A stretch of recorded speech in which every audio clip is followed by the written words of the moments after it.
Isang mapagpalang gabi sa bawat isa po sa atin. Tuloy nga po na napakabuti ng ating Diyos. Amen.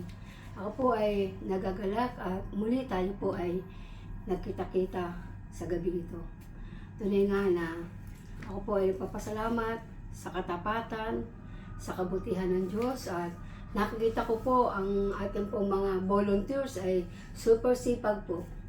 At ako po ay tunay na natutuwa sapagkat kayo po ay patuloy niyo pong ginagawa ang inyong pong mga tungkulin dahil naniniwala po ako na mahal niyo po ang Panginoon. Salamat sa inyong lahat at nawa kayo po ay pagpalain ng ating Panginoon. Sige po, tayo po ay manalangin.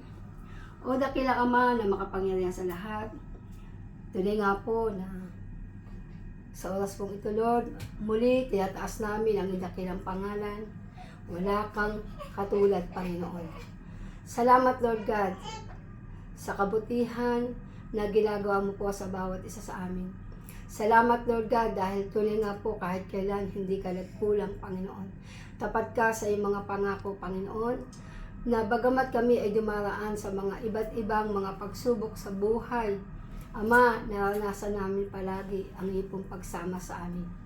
At sa gabi po ito, Lord God, naniniwala kami na ang salita na aming pong pagbubulay-bulayan ngayon ay muli, Lord, magsilbi po itong kalakasan, inspirasyon ng bawat isa sa amin, Panginoon, upang kami po ay patuloy na makapaglingkod sa iyo habang kami ay nabubuhay.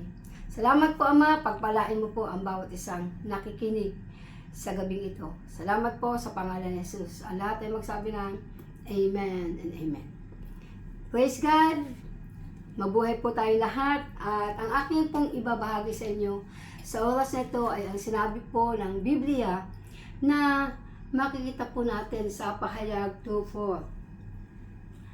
Ang sabi po doon, ngunit ito po ang ipinagdaramdam ko sa inyo. Hindi nyo na ako mahal tulad ng dati. Alam niyo po, ako po ay naniniwala na kayo po ay sasang-ayon sa aking pong sasabihin na napakasarap po na magmahal. Di po ba? Alam ko po, lahat po tayo ay may minamahal. Di po ba? Taas nga po ang kamay ng mga nakaranas magmahal. Di po ba? Sa asawa, sa anak, di po ba? Sa kaibigan. Alam po natin na kapag mahal po natin ang isang tao, ang lahat po ay ginagawa natin para siya po ay mapasaya natin. Di po ba? Lahat ibinibigay natin sa Kanya para hindi po natin masaktan ang Kanya pong kalooban. Amen. Sa ating pong Panginoon, ito rin po ang Kanyang nais. Amen. Sinasabi natin na mahal natin ang Panginoon, pero minsan po dumadating po tayo sa point na sumusuko po tayo. Hindi po ba? Bilang tao, ang ating pong ugali ay pabago-bago. Hindi po ba? Sasabihin natin na mahal kita, pero bukas makalawa po, hindi na po natin mahal. Amen. Ngunit ang Panginoon po sa gabi ito ay nais kong sabihin sa inyo na hindi po siya nagbabago ng pagmamahal sa atin. No? Nasa tiyan pa lamang po tayo ng ating ina, minahal niya na po tayo. Amen. At dito po, no, meron po ditong mga paraan para maipakita natin, no, kung tunay na mahal natin ang Panginoon. Amen. Kasi madaling sabihin na mahal kita, Panginoon. Pero ano po yung ating mga ginagawa? Amen po ba? At ito nga po, sabi po dito, mayroong mga paraan para lalo nating mahalin ang Panginoon. At alam ko sa tulong at biyaya ng Panginoon, ito po ay makakatulong sa atin.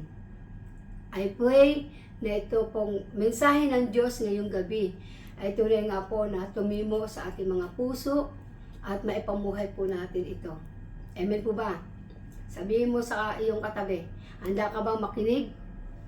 Oh, makinig po tayo. Yan. Ang sabi po dito, una po, may papakita natin sa Diyos na mahal po natin siya kung sumusunod po tayo sa kanyang mga utos. Amen. Alam ko po, lahat po tayo ay nagbabasa ng Bible. Amen. Kapag tayo po ay nagbabasa ng Bible, ang sabi po dito, ginagawa mo ang mabuti at lumalayo tayo sa masama. Amen. Yun po ang unang nais ng Diyos na makita po sa atin. Na tayo po ay sumusunod. Amen. Sumusunod sa kanyang mga utos. Pag sinabing sumusunod sa kanyang mga utos, ulitin ko po, na tayo po ay gumagawa ng mabuti at lumalayo po sa masama. Amen. Pangalawa po na sinasabi po, panalangin at pagbabasa. Amen. Kailangan po ang dalawang ito ay magkasama po lagi. No? Pananalangin at pagbabasa. Marami po kasi mga tao na nagpipray lang po, di po ba? Nagpipray lang. Sasabihin lang, thank you Lord, okay na po yun.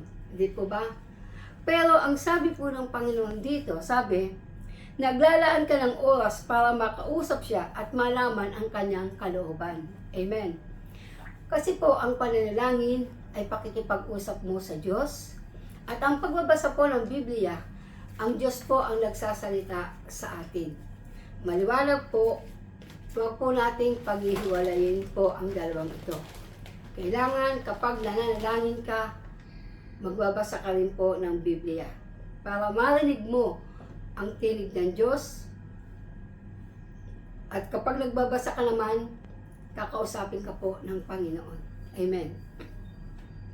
Pangatlo po, sabi po dito, kung mahal natin ang Panginoon, sabi po dyan, pangatlo, pagtulong sa kapwa. Minamahal at nilalaan mo ang ibang tao tulad ng iyong sarili. Amen.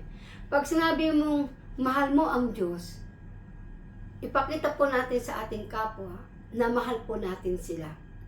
Sa pamamagitan po ng pagsasabi na mahal sila ng Diyos, pag-aanyaya mo sila sa simbahan, no, sa Bible study, i-invite niyo po sila. At ipakita natin na si Jesus ay nasa buhay po natin. Amen. Yan po. At ito pa po ang nais ng Panginoon, na tayo po ay maging, sabi po, be grateful. No? Maging mapagpasalamat po tayo. Sabi po dito, kinikilala mo ang mga biyaya at pagpapala ng Diyos araw-araw po sa atin. Magpasalamat po tayo sa Panginoon, hindi lamang po sa pamamagitan ng mga biyaya na tinatanggap po natin. Maraming tao ang nagpapasalamat lamang sa Diyos kapag may biyaya.